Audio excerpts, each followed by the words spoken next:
നല്ല 5 കിടിലൻ comic book based ആയ സിനിമകൾ. 2006 സാക്ക് സ്നൈഡർ സംവിധാനം ചെയ്ത എപ്പിക് ഹിസ്റ്റോറിക്കൽ സിനിമയാണ് 300.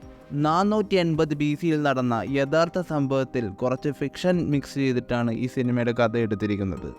480 BC നടന്ന ബാറ്റിൽ ഓഫ് തെർമോപൈൽ എന്ന സംഭവത്തെ അടിസ്ഥാനമാക്കിയാണ് സിനിമയുടെ കഥ മുന്നോട്ട് പോകുന്നത്. ഗ്രീക്കുകാരും പേർഷ്യക്കാരും തമ്മിൽ നടന്നൊരു വലിയ യുദ്ധമാണത്. ഈ ചരിത്ര സംഭവങ്ങളൊക്കെ അടിസ്ഥാനമാക്കി ഫ്രാങ്ക് മില്ലർ എഴുതിയ 300 എന്ന കോമിക് ബുക്കിൻ്റെ സിനിമ അഡാപ്റ്റേഷനാണ് ഈ ചിത്രം.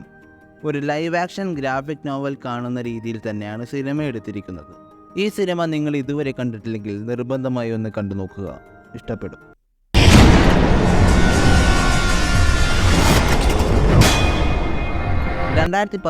ടോഡ് ഫിലിപ്സ് സംവിധാനം ചെയ്ത BCയിലെ പ്രധാന ക്യാരക്ടറായ ജോക്കർ എന്ന കഥാപാത്രത്തെ ബേസ് ചെയ്തിട്ടെടുത്ത സിനിമയാണ് ജോക്കർ.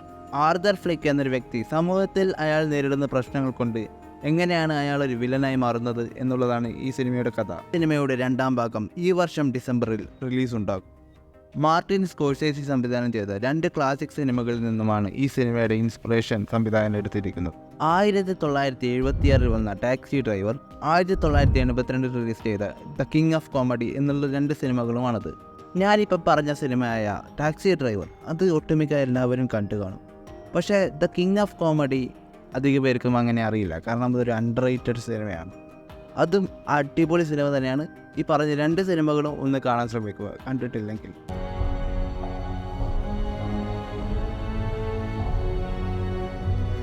2005 റിലീസ് ചെയ്ത ഡിസ്ട്രോപ്പിയൻ പൊളിറ്റിക്കൽ ആക്ഷൻ സിനിമയാണ് വി ഫോർ വെൻഡാറ്റ. അമേരിക്കയിലെ ഫാസിസ്റ്റ് ഗവൺമെൻറ്റിനെതിരെ പോരാടുന്ന ഒരു ക്യാരക്ടറാണ് വി. ആ ഗവൺമെൻറ്റിനെതിരെ വളരെ ശക്തമായി തന്നെ ആ ക്യാരക്ടർ പോരാടുന്നുണ്ട്. പക്ഷെ അതിൻ്റെ ഇടയിൽ ഒരുപാട് തെറ്റായ കാര്യങ്ങളും ആ ക്യാരക്ടർ ചെയ്യുന്നുണ്ട്. ഈ സിനിമയിലെ കഥാപാത്രം ധരിച്ചിരിക്കുന്ന മാസ്ക് ലോകമെമ്പാടും പ്രതിഷേധത്തിൻ്റെ ഒരു അടയാളമായി മാറിയിട്ടുണ്ട്. ഈ സിനിമ റിലീസ് ചെയ്തതിന് ശേഷം ഡേവിഡ് ലോയിഡ് എഴുതിയ ഇതേ പേരിലുള്ള ഒരു കോമിക് ബുക്കിൻ്റെ അഡാപ്റ്റേഷനാണ് ഈ ചിത്രം.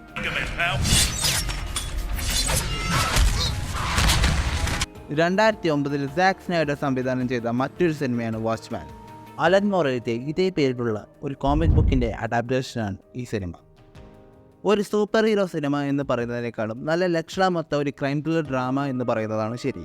സിനിമയുടെ ഓപ്പണിംഗ് സീൻ കാണുമ്പോൾ തന്നെ ഈ സിനിമയുടെ ഓവറോൾ ക്വാളിറ്റി നമുക്ക് മനസ്സിലാകും. ഗവൺമെൻറ് രാജ്യത്തെ മാസ്ക് വെച്ച സൂപ്പർ ഹീറോകളെ നിരോധിക്കുന്നു.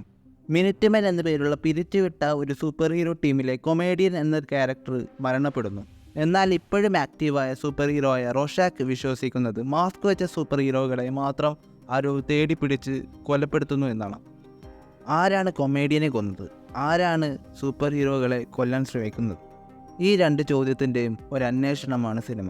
പറ്റുമെങ്കിൽ ഈ സിനിമയുടെ ഡയറക്റ്റഡ് കട്ട് വേർഷൻ തന്നെ കാണാൻ ശ്രമിക്കുക. അതാണ് ഏറ്റവും മികച്ച ഒരു വേർഷൻ. സാക്ക് സ്നൈഡറിൻ്റെ എക്കാലത്തെയും മികച്ച ഒരു സിനിമ കൂടിയാണ്.